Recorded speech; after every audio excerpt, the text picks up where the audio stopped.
Hi, Miss Hua. Today I will present section 1 and 2 of sensory marketing. Let's go to chapter 1 sensory marketing principle. Let's start by talking about the human senses. Our senses, seeing, hearing, smelling, tasting, and touching, aren't isolated. They actually work together to help us become aware of our environment. These collaborations between our senses is crucial for how we perceive and experience brands. For example, think about what happens when you enter a good restaurant. You notice the decor, listen to the music, and enjoy the taste of the food. All of these sensory inputs combine to create a rich multi-sensory awareness of the restaurant. That's why our perceptions of a place or a brand is never just about our one sense, it's always multi-sensory. So now let's look at the global marketing environment.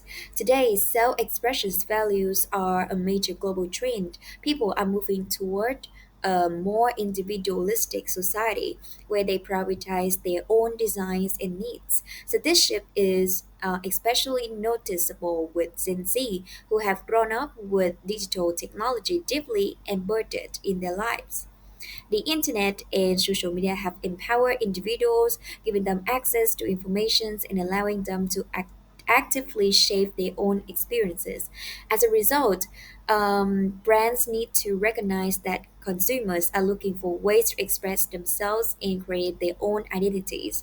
That's why sensory marketing has become such a rich and multi-faced field for global brands to tap into. By appealing to multiple senses and embracing these cultural shifts, brands can create deeper, more memorable connections with their audiences. So now let's talk about individualizations as lifestyle.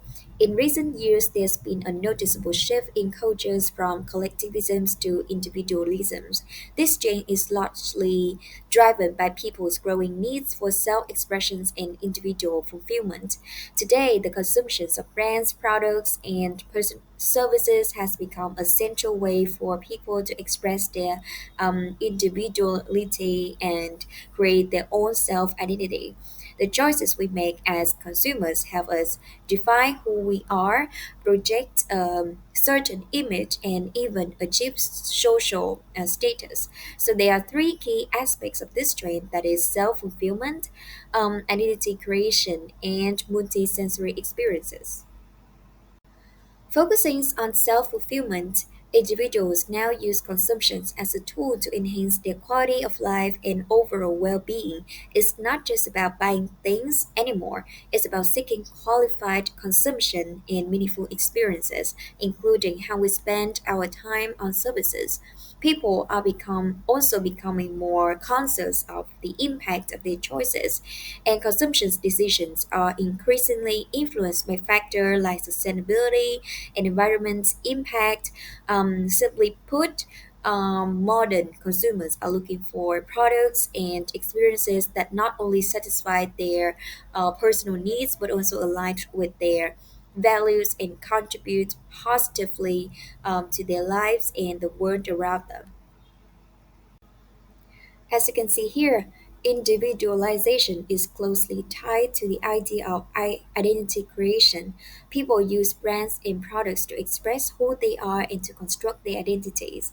For example, someone might choose a luxury sport car like the red convertible label well to project an image of success and affluence. On the other hand, someone else might prefer a rugged SUV label freedom to express a desire for adventure and independence.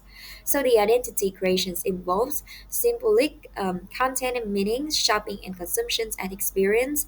Brands and products are as artifacts. So individuals use brands and products as tools to construct their identities, wearing certain brands that can influence how individuals are perceived by the others and within their social circles.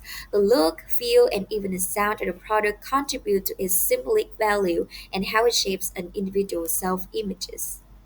So now let's continue with the idea of individualization as a lifestyle. So consumers judge brands through a complex interplay of sensory inputs. Sight, sound, smell, touch, and taste all contribute to the overall experience and influence consumers' decisions. It can evoke emotions, create memories, and ultimately drive purchasing decisions. So, these sensory elements influence consumer in a powerful ways. For example, the sight and the sound in the restaurant, the aroma of the food, and the feel of the product's packaging can all impact whether or not we choose to make a purchase. So a great example of this is Hadilao service, so where the brand used multiple sensory experiences to engage customers, making the dining experience memorable and unique. And the multi-sensory experience go beyond just the sense. They involve active dialogue and participation, engage both our emotions and rational thinking. It can happen in both physical and virtual settings. So now let's look at the theoretical foundations of sensory marketing. So at this quote highlight, people want products because they want the experience bringing services which they hope the product will render. This means that consumers are not just buying a product, they are seeking the experience and benefits that come with it. It's clear that all consumptions of brands, products, and services involve our senses. Our sensory responses are closely tied to our desires, wants, and needs, which ultimately leads to satisfactions or sometimes dissatisfaction. So the model of sensory marketing shows how the process works. It starts with the different types of sensations like touch, smell, sound, taste, and vision. So these sensations shape our perceptions and which then influences both our emotions and our cognitions or thinking. So, about some theoretical foundations. The first one is embodiment theory. So, our understanding of the world is shaped by how our bodies interact with it through our senses. So, each sense has its own processing system. So, bodily states and sensory experiences influence our perceptions, emotions, and cognitive processes. About the SOR model, so the model proposes that three key emotions mediates the relationships between stimuli and behavior like arousal, dominance, and pleasure. And the last one is the framework for multi-sensory shopping behavior. So various sensory stimuli encountered in a retail setting that can evoke effective responses in consumers overall, generally positively and optimal stimulation. So, by the marketing approaches, so the four-piece model TM is based on microeconomics theory in an exchange perspective. The sensory marketing model is based on the embodied cognitions and stimulus response theories as well as psychological theories. So, what is sensory marketing? So, sensory marketing is an integrative marketing approach and model explaining how firms can apply the five senses in business practice. And as you can see, we have three components that is, the firm, which includes service processes, sensory experiences, sensory strategies, the sense, that is, the sight, the sound, the smell, the touch, and the taste, and about individual, that is, consumer value, consumer experiences, and brand as image. Let's talk about the individual. So consumers are actively participate in the value creations process. They co-create value by interacting with brands and services, contributing their own interpretations and experiences. That is the consumer value. And about the consumer experiences, so brands should shift focus, like provide goods and services, then leads to create consumers experience like the emotion, sensory, and psychological aspects of the products with the social and cultural context in which it is consumed. And for the brand as an image, so the mental conceptions informing brand image are based on consumers' feelings, thoughts, and experiences with the brand, both functionally and emotionally. So now let's focus on the firm's role in sensory marketing. So companies have the opportunity to make their goods and services stand out by appealing to all five human senses. This means that the products and services aren't just functional, they are designed to create memorable, multi-sensory experience for consumer. It's also important that the individuals, meaning both employees and customers, are actively involved in the service process. When people participate, the experience becomes more meaningful and engaging. And sensory experiences are shaped by how customers interact with their environment. So every touch point, from the look and the feel of the store to the sounds, the scent, and even the taste of the texture of the products, contributes to the overall impressions. And ultimately, these sensory strategies are not just about making things look or smell nice. They are powerful tools to drive customer satisfaction and loyalty, helping brands build lasting relationship with their audience. And about the SM model, so the XM model distinguishes itself from the TM and the RM models by emphasizing how a company of the brand can differentiate itself in service processes through sensory strategies based on appropriate sensors, sensations, and cues and stimuli. So now let's move on to chapter 2, the sensory brand. The gestalt perspective is a psychological principle that suggests individuals perceive the whole rather than just individual elements. In other words, the whole is greater than the sum of its part. This means that when we look at a design, a brand, or even an experience, we don't just see separate components. We see how everything comes together to form a unified whole. This holistic perception helps create stronger impressions and more memorable experiences. So, what about the human brain? That is, the internal processes of perceptions and interpretations are not fully understood, even though we can observe the inputs like the sensory stimuli and outputs like the behavior. And as you can see from this diagram here, it highlights how our consciousness processes sensory information.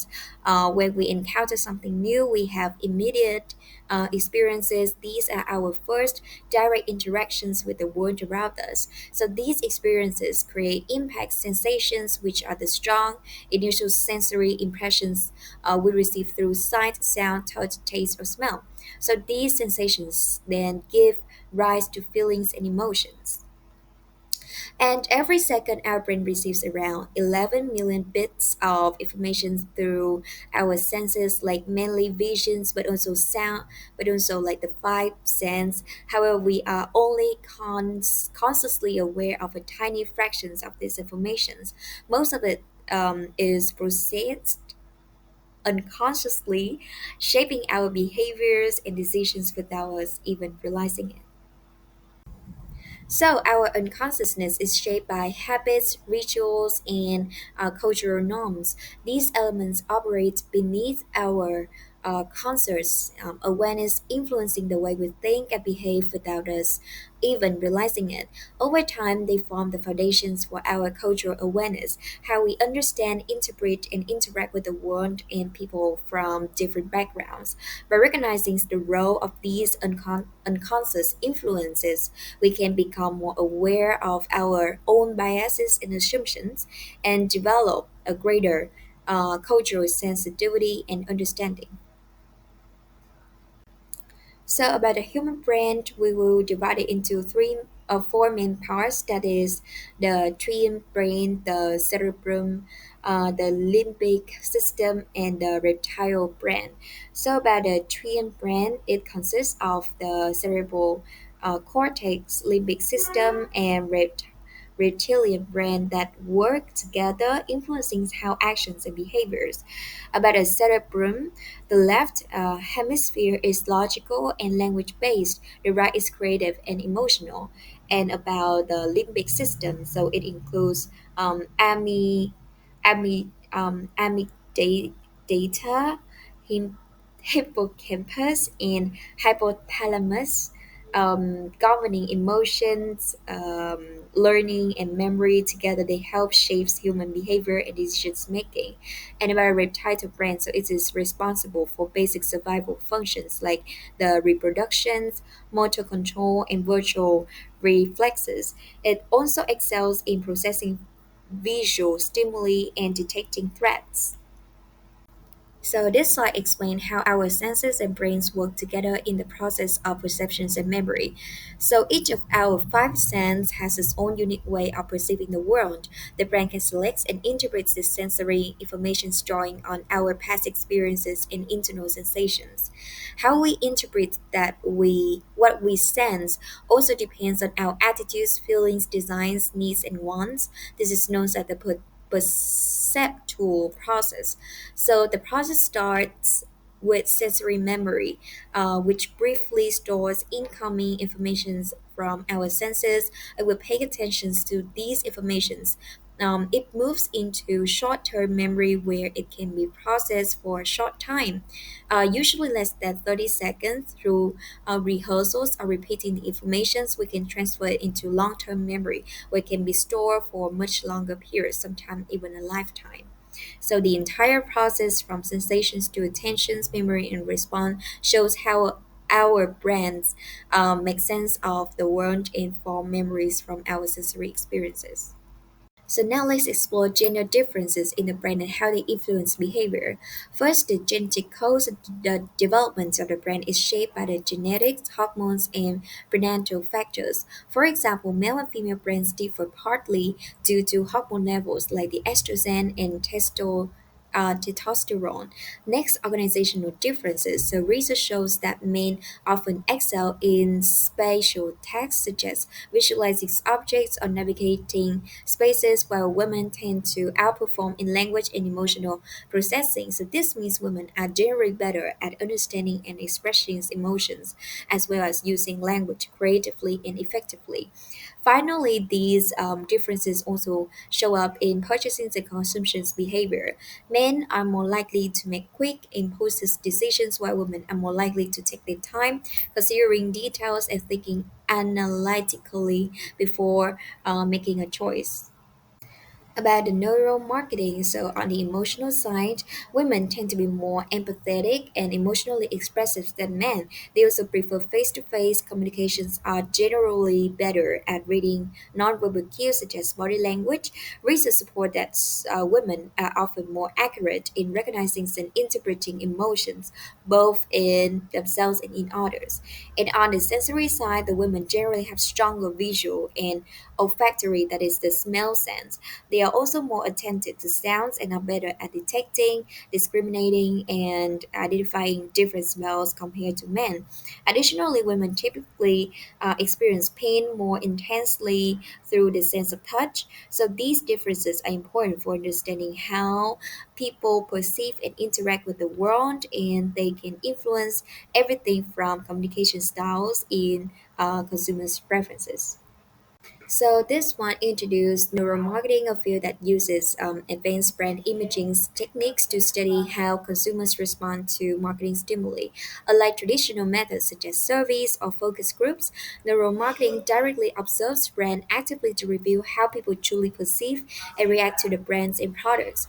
Some of the most common neurophysiological techniques include measuring electrical activity in the brain with EEG, analyzing magnetic field with MEG, and using fMRI scans to observe brain functions. In addition to these brain imaging tools, neuromarketing often employs eye tracking to see where consumers focus their attentions and galvanic skin response to measure emotional arousal. So, by combining these methods, so marketers gain deeper insight into consumers' behavior, helping them design more effective and advertisements and products that truly resonate with their audience. So this slide summarizes the pros and cons of neuromarketing. So on the pro side, neuromarketing allows companies to analyze an individual's feelings and thoughts about brands, products, and services at much deeper level than traditional methods. It helps businesses predict how consumers will react to different marketing stimuli, making campaigns more effective and targeted. However, there are also important cons to consider. So, neuromarketing raises ethical concerns, particularly the potential for manipulations and exploitations of consumer behavior. There are also significant worries about the use and the privacy of the personal brand data, making it crucial for companies to approach neuromarketing with responsibility and transparency. And that is our presentation. Thank you for listening.